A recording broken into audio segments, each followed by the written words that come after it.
कुलभूषण जाधवांच्या खटल्यात आंतरराष्ट्रीय कोर्टानं पाकिस्तानला जोरदार झटका दिलाय। कोर्टाचा अंतिम निकाल येईपर्यंत कुलभूषण जाधवांच्या फाशीला कोर्टानं स्थगिती दिली। जाधव यांना फाशी होणार नाही याची काळजी घेण्याचे निर्देश पाकिस्तान सरकारला आंतरराष्ट्रीय कोर्टानं दिले आहेत। त्यामुळे आंतरराष्ट्रीय पातळीवर पाकिस्तानला मोठा झटका बसला असून भारताला फार मोठं यश मिळालं। भारताकडून दिली जाणारी कायदेशीर मदत पाकिस्ताननं नाकारायला नको होती, तसंच जाधवांसाठी भारताकडून काउन्सिलर देण्याची परवानगी पाक सरकारनं द्यायला हवी होती, असं आंतरराष्ट्रीय कोर्टानं नमूद केलंय। 3 मार्चला कुलभूषण यांना हेरगिरीच्या आरोपाखाली अटक झाली होती। 25 मार्चला या प्रकरणी भारताला कळवण्यात आलं। 29 मार्चला पाकिस्ताननं गुन्ह्याची कबुली देणारा व्हिडिओ पाकिस्ताननं जारी केला होता। त्याचवेळी सरताज अजीज यांनी जाधवांच्या विरोधात फारसे पुरावे नसल्याचं मान्य केलं होतं। 10 एप्रिल रोजी मिलिटरी कोर्टानं जाधव यांना फाशीची शिक्षा सुनावली। 9 मेला या विरोधात आंतरराष्ट्रीय कोर्टात भारतानं दावा केला। 15 मेला सुनावणी सुरू झाली आणि आज 18 मेला भारताच्या बाजूनं फैसला लागला। भारतातर्फे हरीश साळवे यांनी बाजू मांडली होती। याच सगळ्यावर चर्चा करण्यासाठी आपल्या सोबत ज्येष्ठ कायदेतज्ञ उज्ज्वल निकम आहेत। उज्ज्वल निकम, आज संपूर्ण भारतामध्ये एक अभिमानाची, आनंदाची, गौरवाची लहर आहे। संपूर्ण भारतातनं दृश्य आम्ही आता दाखवतोय ती केवळ फक्त कुलभूषण जाधव यांच्या घराजवळची नाही आहेत, ती दिल्लीमधली आहेत, ती मुंबईमधली आहेत, ती मध्य भारतातली आहेत। सर्वत्र एक आनंदाचं वातावरण आहे। काय सांगाल, आपली प्रतिक्रिया काय आहे? उदयजी, आपण ते म्हणतात ते अतिशय बरोबर आहे, कारण हा प्रश्न फक्त कुलभूषण जाधव यांच्यापुरता मर्यादित राहिलेला नव्हता, तर हा भारताची अस्मिता आणि भारताची प्रतिष्ठा याला जोडली गेलेली होती।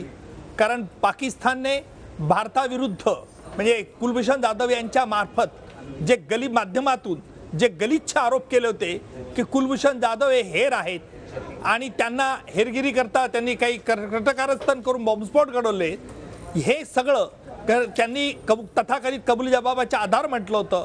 परंतु आज आंतरराष्ट्रीय न्यायालयाने त्यांचे सगळे मुद्दे खोडून काढताना 2-3 महत्त्वाच्या बाबी सांगितल्या आहेत। उदयजी, महत्त्वाची बाब म्हणजे त्यांनी सांगितलंय की आमचा हा तात्पुरता आदेश तुमच्यावरती बंधनकारक आहे, पहिला मुद्दा। दुसरा मुद्दा त्यांनी सांगितलं की याचं पालन करून त्याची तुम्ही माहिती आंतरराष्ट्रीय न्यायालयाला कळवली पाहिजे।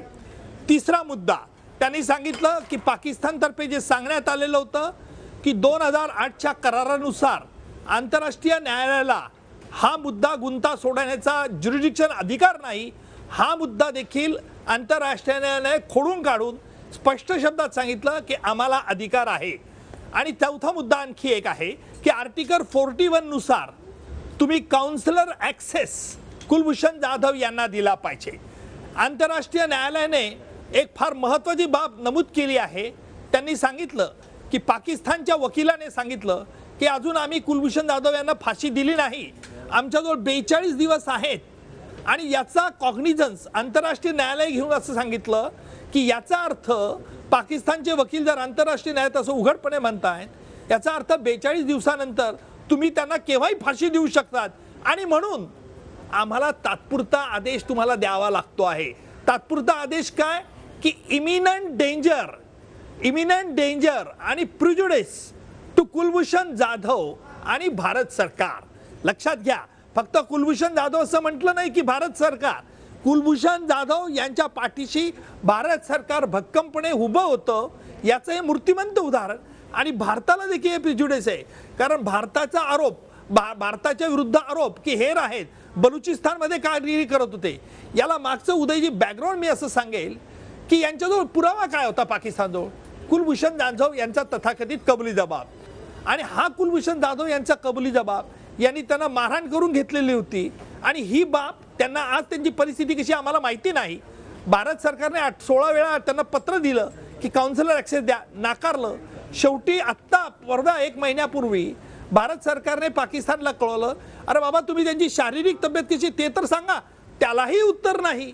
याचा अर्थ असा की तुम्ही कबुली जबाब घेण्याकरता अशी छळवणूक, मारहाण केलेली आहे की जेणेकरून कुलभूषण जाधव यांना तुम्ही भारतीय अधिकाऱ्यांपुढे किंवा त्यांच्या नातेवाईकांना भेटू द्यायला नकार देता, कारण तुमचं बिंग उघड केलं आलं होतं म्हणून या सगळ्या बाबीचा परामर्श करता आपलं हे लक्षात येईल की आजचा निकाल हा मोठा ऐतिहासिक जागतिक पातळीचा निकाल आहे.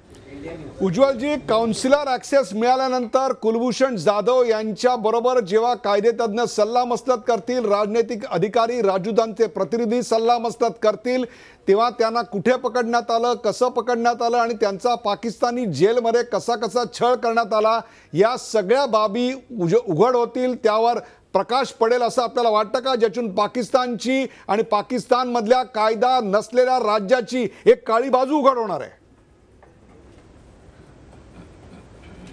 निश्चितपणे उदयजी, ही तर बाजू उघडकीला होईल, पण मला इथे साधारण भीती अशी वाटते की पाकिस्तान हे कट कारस्थानं क्रौर्यामध्ये प्रसिद्ध आहेत आणि म्हणून पाकिस्तान अशी काही चलाखी करेल की कुलभूषण जाधव यांना त्यांच्या काउन्सिल ॲक्सेस देते वेळी त्यांना त्याच्यावरती असं काही दडपण आणू शकता.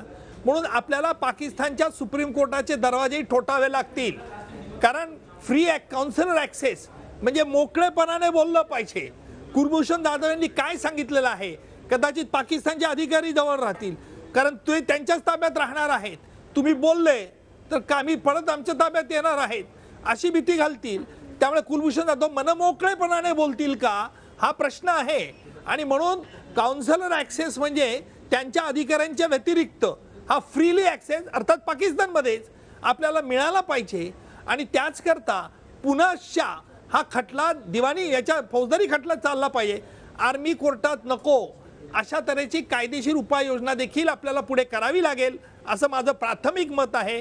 पण पाकिस्तानचा नाकाच मात्र त्यांचा शेंडा उतरला आहे, ही गोष्ट मात्र खरी. आपण आता म्हणताय त्याप्रमाणे पाकिस्तानी आर्मी कोर्टात नव्हे तर पाकिस्तानच्या सुप्रीम कोर्टामध्ये आता कायदेशीर लढाई लढून अत्यंत मोकळ्या स्वतंत्र वातावरणात कुलभूषण जाधव यांना भेटणं अत्यंत गरजेचं आहे.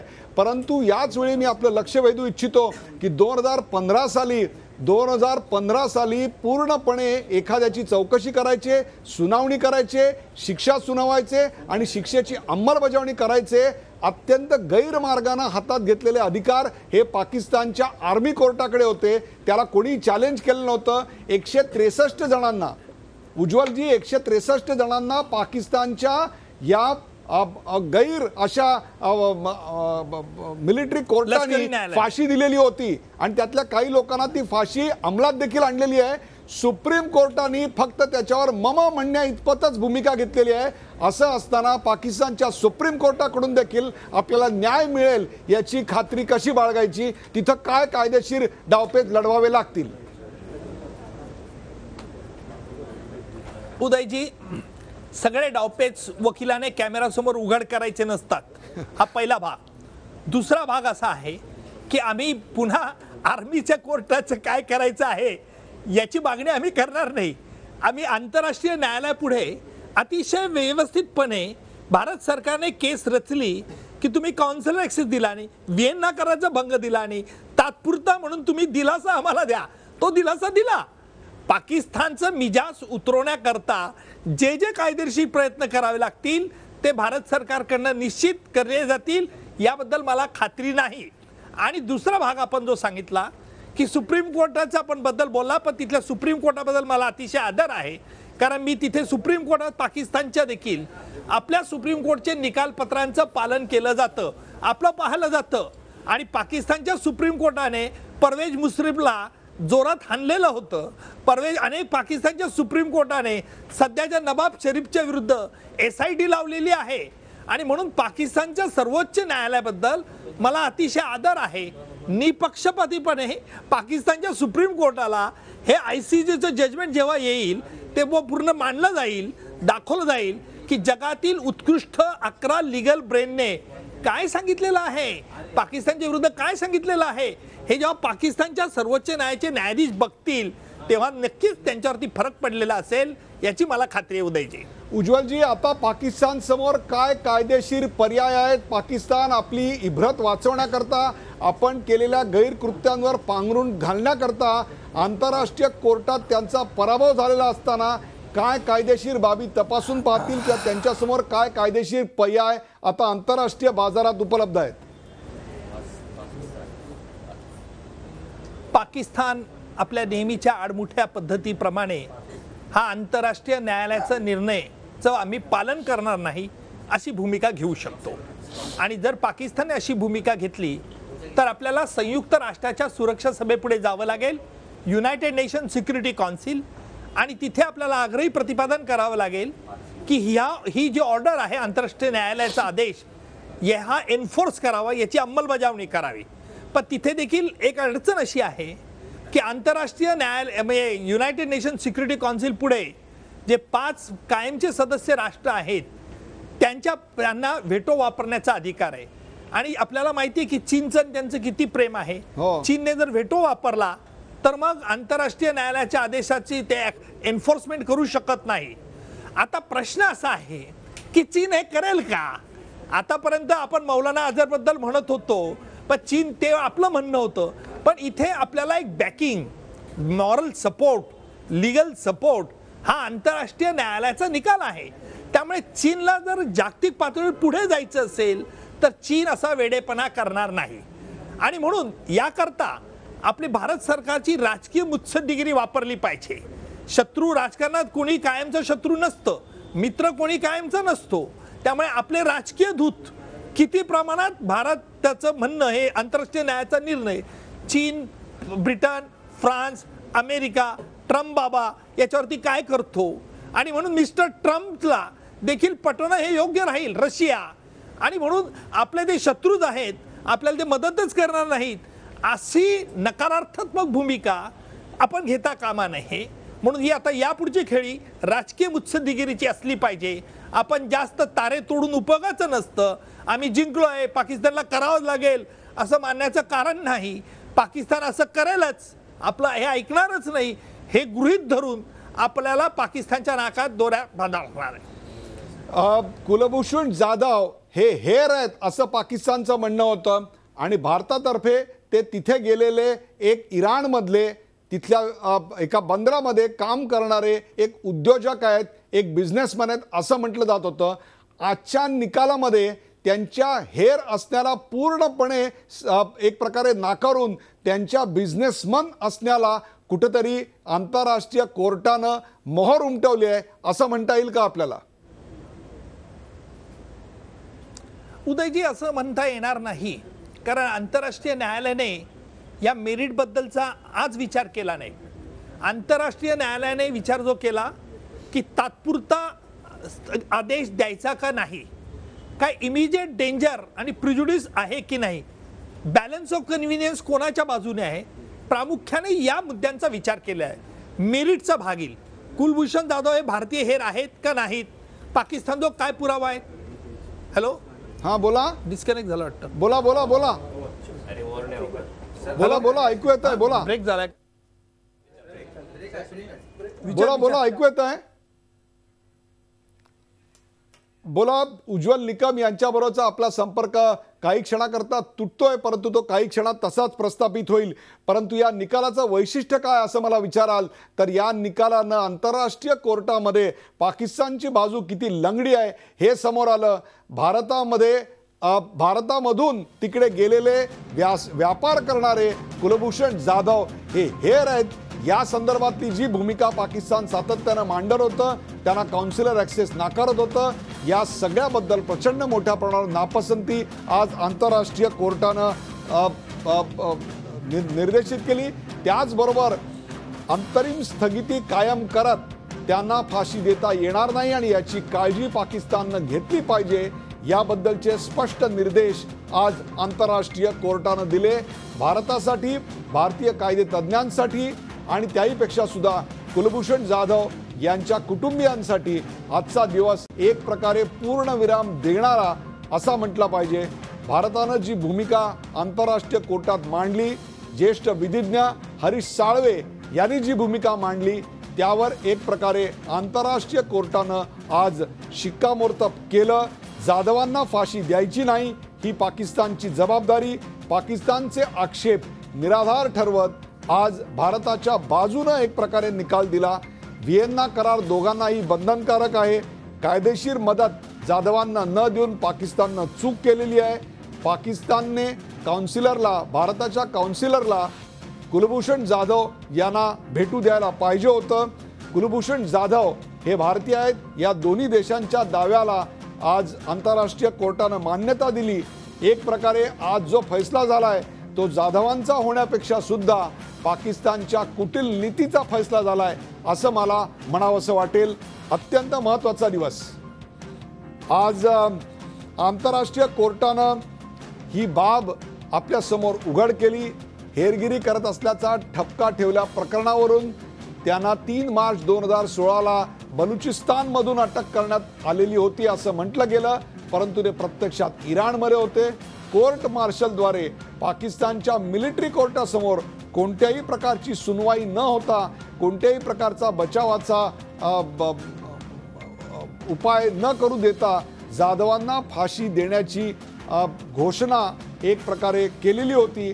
आज त्याला स्थगिती मिळाली आणि त्यानिमित्त भारतामध्ये सर्वत्र जल्लोष सादर होतोय. व्हिएन्ना करार दोन्ही देशांना बंधनकारक आहे हे सांगतानाच करारानुसार काउन्सिलरला भेटायला द्यायला हवं होतं.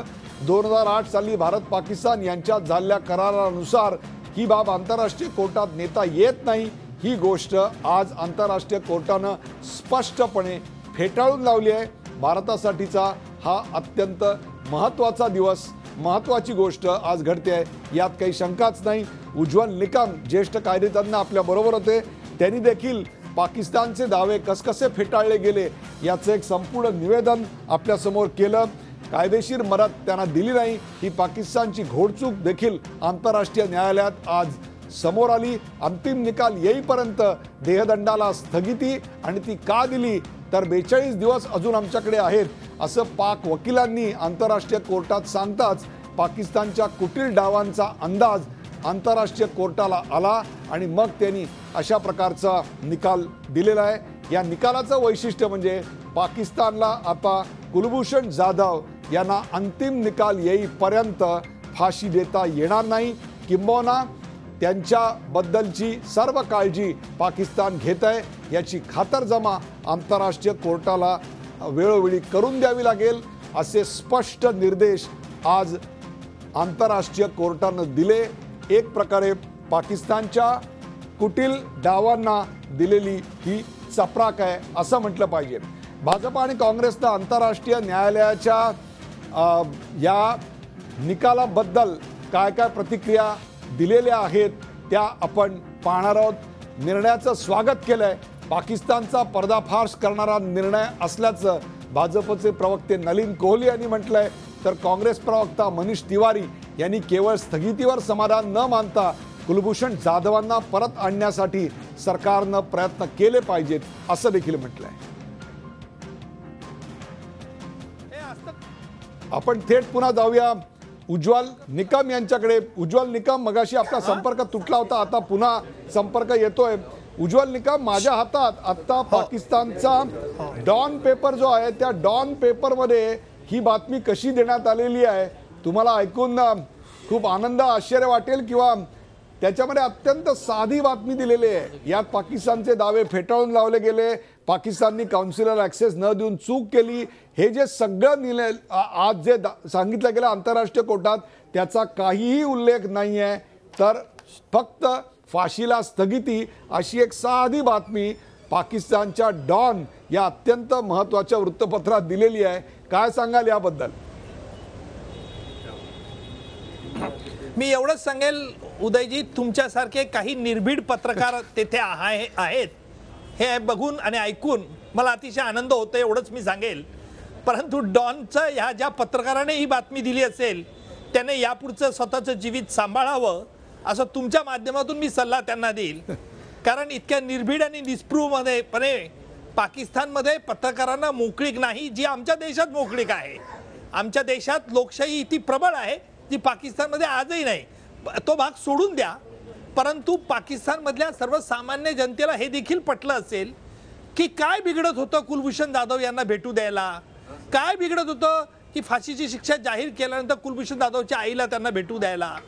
या सगळ्या गोष्टी भारताचा जो दावा आहे की कुलभूषण यांचा कबुली जबाब तुम्ही बळजबरी मारहाण करून घेतला आहे याला पुष्टीदायक ठरत नाही का? आणि म्हणून ही सामान्य माणसाच्या मनात शंका देखील पाकिस्तानमध्ये आलेली असेल.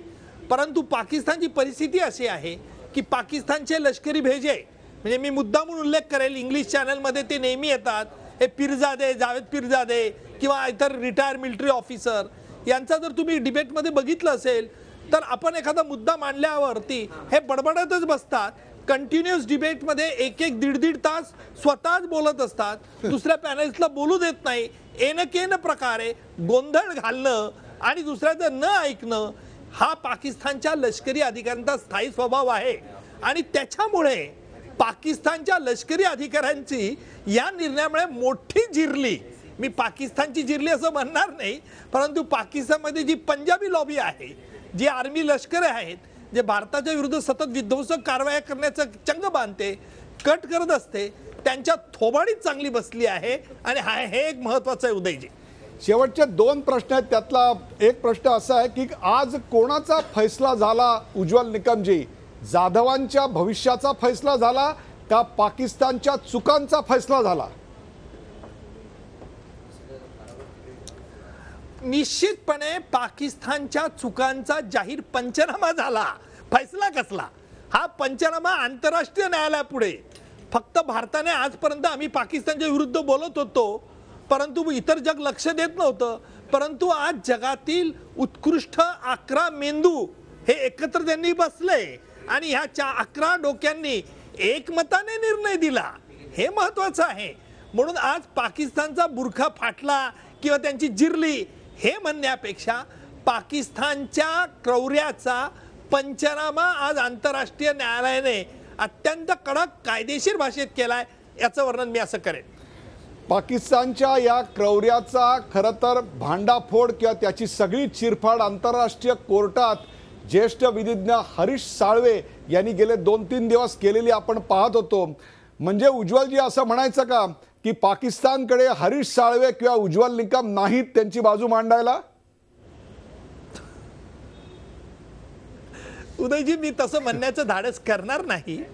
परंतु काय आहे, आमच्याकडे वकील हा स्वतंत्र मानाने बोलू शकतो. त्यांच्या वकिलांच्या तोंडी बोलले तर दुसऱ्या दिवशी बंदुकी, आपल्याला उदयजी मुद्दा म्हणून आठवणीन सांगतो, मी देखील सरकारी वकील म्हणून अनेक खटल्यात काम बघतो. सरकारचं कुठे चुकलं असेल तर मी कॅमेरासमोर सरकारच्या विरोधात देखील बोललेलो आहे. कायदेशीर काय एवढीच बाजू मी सांगत असतो. 26/11च्या दहशतवादी हल्ल्यात पाकिस्तानचे जे वकील आले होते भारतामध्ये, मुंबईला, जे माझे मित्रही झाले होते, आणि आम्ही पाकिस्तानला गेल्यानंतर ते आम्हाला भेटले होते. आणि ज्या वेळेला त्यांना हे ऐकलं की 26/11चे दहशतवाद्यांच्या विरुद्ध कटाचे आरोपी आहेत, त्यांच्या विरुद्ध मी म्हटलं तुम्ही कटाचा आरोप ठेवलेला नाही, म्हणजे झकीर रहमान लखवीला तुम्ही आरोपी केलं नाही, हाफिज सईदला आरोपी केलं नाही, आणि इतर ते 9, 10, 7, 8 लोक आरोपी केले, त्यांना कटाचा चार्ज लावला नाही. त्यांनी म्हणे हो आमची चूक झाली. काही 8-10 दिवसात आम्ही भारतात परत आल्यानंतर 8-10 दिवसात त्यांचा खून झाला आहे. ही गोष्ट काही लोकांनी केला, ते खुनी मिळून आले नाहीत. ही बातमी जेव्हा मला कळली तेव्हा मी भारतीय दूतावासातल्या आमच्या अधिकाऱ्यांना विचारलं, ते म्हणाले बातमी कन्फर्म आहे. म्हणजे लक्षात घ्या, पाकिस्तानमध्ये एक तोंड खरं बोलायला देखील उघडतात. म्हणजे निश्चित हरीश साळवेंनी ज्या बुद्धिकौशल्याने आपली भारताची बाजू मांडली आणि भारत सरकारने जो पाठिंबा पूर्णपणे दिला, कुठे आडकट्टी घेतली नाही, हे एक वैशिष्ट्य आपल्या भारतीय लोकशाहीचं. आणि म्हणून उदयजी, आपण सगळेजण स्वतंत्रपणे आपले विचार मुक्त मांडू शकतो, कारण आमची न्यायव्यवस्था प्रबळ आहे, आमची लोकशाही प्रबळ आहे आणि लोकांचा गाढ विश्वास आपल्यावरती असतो. लोकांचा गाढ विश्वास इथल्या न्यायव्यवस्थेवर आणि न्यायव्यवस्थेतल्याच एका अत्यंत बुद्धिमान मेंदूनं जगातल्या सर्वोत्कृष्ट अशा 11 मेंदूंसमोर आपली बाजू यशस्वीपणे मांडली आणि कुलभूषण जाधव प्रकरणात अखेर त्यांच्या फाशीला स्थगिती देण्याचा निर्णय झाला. या देशातल्या अशा बुद्धिमान कार्यतज्ञ मेंदूंबद्दल सदैव आम्हाला आदर राहील. उज्ज्वल निकम या चर्चेत सहभागी झाल्याबद्दल झी24 तासच्या सर्व प्रेक्षकांतर्फे आभार. ताज्या बातम्यांसाठी पाहत राहा झी24 तास, रहा एक पाऊल पुढे. झी24 तास, रहा एक पाऊल पुढे.